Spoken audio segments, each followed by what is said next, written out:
Hey, it's Aaron from GameEnthus.com, and today I'm checking out Concluzio, designed by Robert Kerr and published by Puzzling Pixel Games.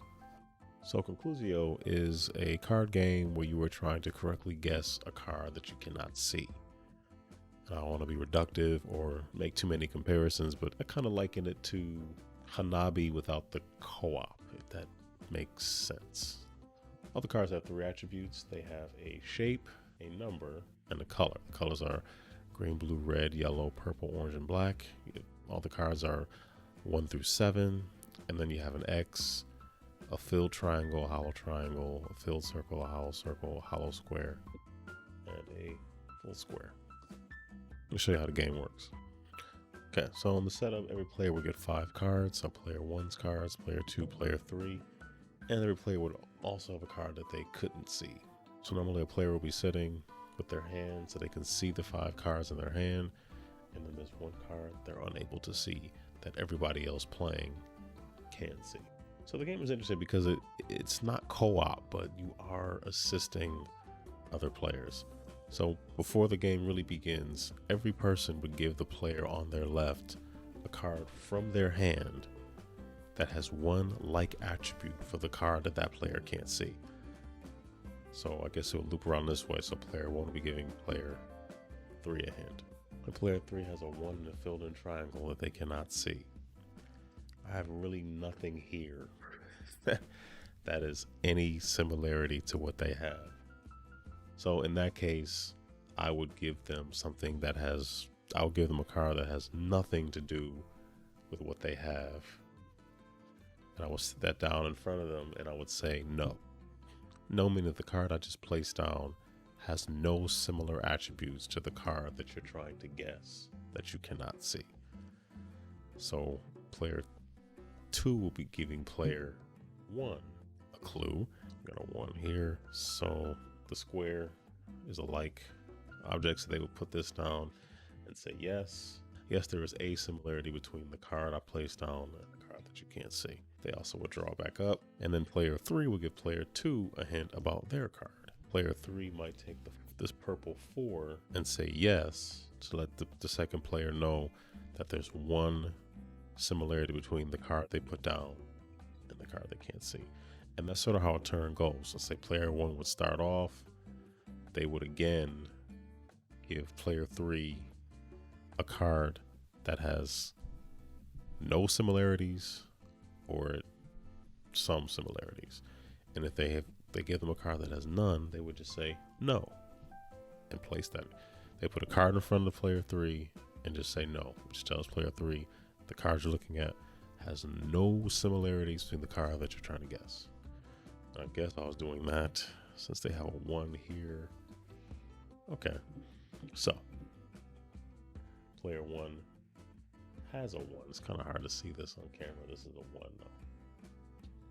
Okay, there's a lot of, I know there's 7s all over the place, but this is a 1 with a hollow triangle. So they would say, put that card down and say yes. So player 3 knows that one of these isn't, that none of these attributes are true. They know it's not a 7. They know it's not an X. They know it's not blue. But now they're going to start trying to guess. Well, they know one of these things is true. Either the color is true, the shape is true, or the number is true. And that's sort of how the game goes. So every turn you are supplying the player to your left with a card that either, the cards that help them deduce and figure out what the card is that they can't see. And that's pretty much it. It's interesting that it's not co-op, but your action is essentially to give the opponent to your left a clue.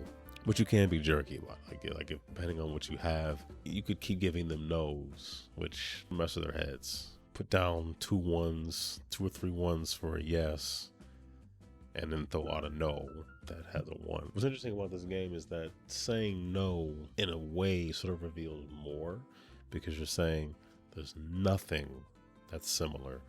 Whereas yes is a little more confusing. It's like yes means there's something that's there. You just don't know what it is. So the game goes on and people are given clues about what they think their card may or may not be.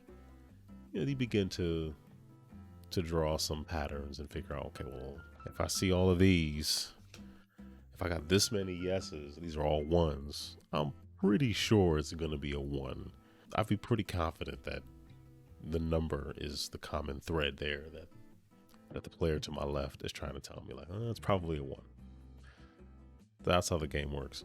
And instead of taking your turn and supplying the person to your left with a card and saying yes or no, if you're ready to guess, on your turn, you would just say, I think my card is, you would guess the shape, the number, and the color. If you are correct, you won the game. If you are wrong, you are eliminated. If you're only playing with 2 people and you're eliminated, you just lost and that's it. The game also comes with some cards that sort of mix things up a little bit. There's 4 of them. I wasn't really quite sure how useful they would be. Like this one says double speed. Once per game, you may play 2 clue cards in a row. Draw 2 cards instead of 1 to end your turn. I mean, I guess you could screw over your opponent with more than 1 card, but I feel like you'd just be helping them ultimately. But yeah, I could be wrong. Number 1, you go first. You are dealt 6 cards instead of 5. You will always have 1 more card than your opponents. Once again, because you are giving a clue up every turn, I'm not really sure how well that would work. Second chance. Once per game, if you guess the secret card and you are incorrect, you are not eliminated. Second chance is the most useful one, and that is Concluzio. So what are my thoughts? I enjoyed it. Plays pretty quickly. I liked sitting there trying to figure out, okay, they gave me these were no, but then there's some similarities between what's in the no and then what's in the yes. Because the game, the instructions recommend that you organize your no's, your yeses, so you can kind of see them all to sort of just figure out, well, what is this telling me? So it begins to paint a picture. I like that. I thought it was fun. We definitely enjoyed Concluzio. If I had to think of some things that I wasn't really a fan of, like the extra power cards that you would ideally shuffle up and randomly hand out to each player. I found this second chance was like the one that had the most value, and there's only 1 of each. They just seem kind of uneven.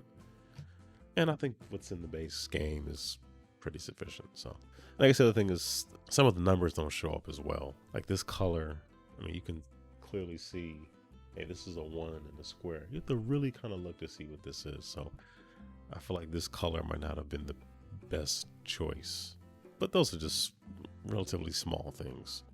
I did like the game and look forward to playing it again. Like the video, give it a thumbs up, subscribe if you haven't already. Check out GameEnthus.com.